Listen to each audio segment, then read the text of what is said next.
So in this section, I'm going to show you what the chromatic scale is, right? So chromatic scale is a scale that you play without jumping any.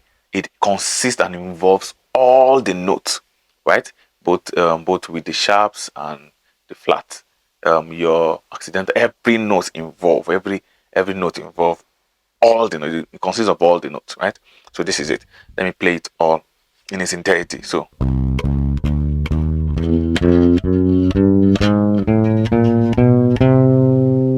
right, your do, D, right? So do, D, those your we call it both your accidentals and your passing. So your do, your D, right? Then your re, so your one, get it? Your flat two, then your two, your flat three, right? So then next one is your three, which is your mi. So right, so ba ba ba ba ba ba ba. If you don't want to play your third here, you can also actually play the one here. So then shift your hand, right? Or you can also play, just use the one you feel comfortable or you feel comfortable using, right? So mi, then fa, fi, so, si, right? So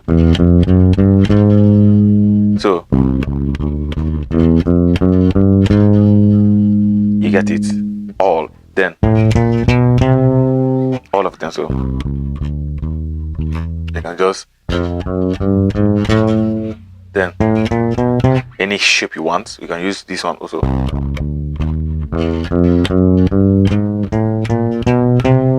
You get it. So let me call them out. Is do, di, right? Re, ri.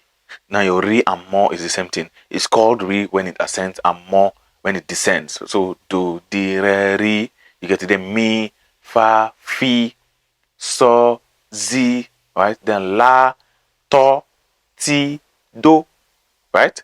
So that is it. So do, di, re, ri, mi, right? The mi here or this one, just your choice. So do, di, re, ri, mi, then fa, fi, so, zi. You get it? So, si, mi, fa, fi, so, si, right? Then la, to, right? Then di, do, right? So